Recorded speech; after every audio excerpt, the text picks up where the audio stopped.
चावल देना क्या रोक लिया, समझ लो दुनिया डूब गई। मोदी जी ने कर्नाटक के बारे में चावल नहीं बेचने का फैसला ले लिया और कर्नाटक को ऐसे ही उन्होंने इंटीमेशन दे दी, जबकि कांग्रेस ने कर्नाटक के हर गरीब नागरिक को 10 केजी चावल देने का ऐलान इसके पहले ही कर चुकी है। ये मालूम होते हुए भी मोदी जी ने कर्नाटक को चावल नहीं बेचने का फैसला लिया और ऐसी इंटीमेशन उन्होंने कर्नाटक सरकार को दे दी। लेकिन कर्नाटक सरकार को इसकी पहले से ही इत्तला थी और मोदी जी हर हाल में जनता को रुलाने के लिए या कांग्रेस को फंसाने के लिए इस तरह बर्ताव करेंगे, ऐसा अंदाज़ा भी इलेक्शन के पहले से ही था। जब कर्नाटक के जनता ने हर हथखंडों से मोदी जी को नकार दिया, यहाँ तक कि बीजेपी के वरिष्ठ नेता देश के गृह मंत्री अमित शाह जी ने कह दिया था, अगर कर्नाटक में उनकी गवर्नमेंट नहीं आएंगी तो कर्नाटक राज्य में दंगे भड़काए जाएंगे।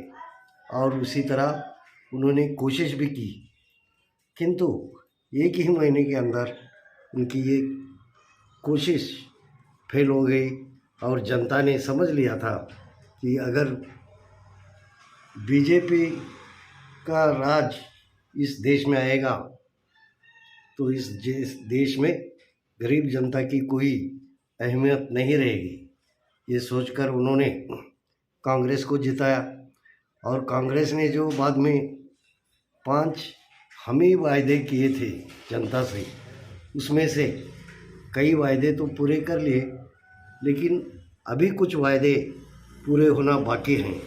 यानी कि सरकार आकर ज़्यादातर महीना बीत चुका है और 1 महीने का राशन जो कांग्रेस पार्टी ने किया था हर व्यक्ति को 10 केजी देने का, उसमें उतरना सरकार को संभव नहीं था, क्योंकि कर्नाटक सरकार पास जितना भी स्टॉक था अनाज का, वो स्टॉक कम था और इसलिए उन्होंने केंद्र से चावल मांगा था।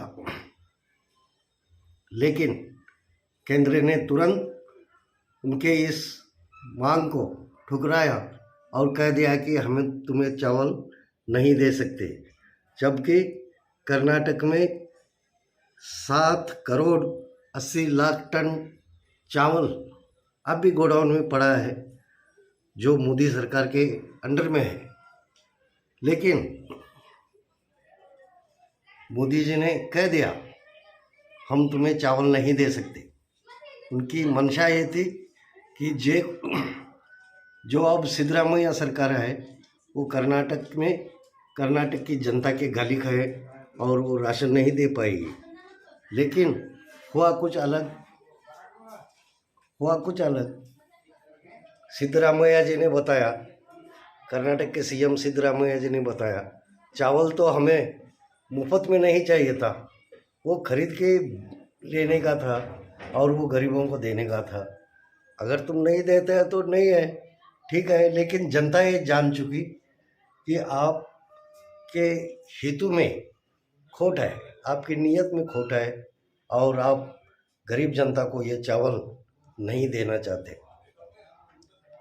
34 रुपया 70 पैसा इस भाव से ये चावल खरीदा जाता था केंद्र से, और केंद्र ने जब इसे नकार दिया तो सिद्धरामैया जी ने तुरंत अगली कार्रवाई की और तमिलनाडु जाकर तमिलनाडु के मुख्यमंत्री से बात कर उन्होंने 2,80 करोड़ टन चावल तमिलनाडु से खरीदी किया जो कि पैसा कर्नाटक गवर्नमेंट केंद्र सरकार को देना चाहती थी, वो पैसा अब तमिल सरकार को जाएगा और कर्नाटक की जनता को अनाज मिलेगा। ये बात अब पक्की हो चुकी है। हर बात में केंद्र सरकार कर्नाटक को विरोध करने वाले हैं और कर्नाटक की जनता इसे पूरी तरह से पहचान जाएगी। जहाँ तक कि 2024 के चुनाव में मोदी को भी इसी तरह वापस अपने घर जाना पड़ेगा, क्योंकि सामान्य जनता का उसे कोई आशीर्वाद मिलने वाला नहीं है। जो गौर गरीब जनता कर्नाटक सरकार के बातों में आकर उसे सत्ता पर बैठाया है, उस पूरे वायदों को उतरने की कोशिश सिद्धरामैया और उनके सब सरकार कर रहे हैं और इसका अंजाम भी 2024 के इलेक्शन में देखने को मिलने वाला है। कर्नाटक में जितने भी वायदे कांग्रेस पार्टी ने किए हैं, वो सभी वायदे पूरे करने की कोशिश सिद्धरामैया सरकार कर रही है और उसी का ये परिणाम था जो केंद्र सरकार को नहीं करना चाहिए था। मोदी जी ने वो कर दिखाया, जिससे मालूम हो पड़ा कि मोदी सरकार ये गरीबों के खिलाफ लड़ने वाली सरकार है, गरीबों को हेल्प करने वाली, मदद करने वाली सरकार नहीं है। ये अब जनता जान चुकी है और इसके नतीजे में उसे उसका अंजाम 2024 के इलेक्शन में भुगतने पड़ने वाला है। धन्यवाद भाइयों।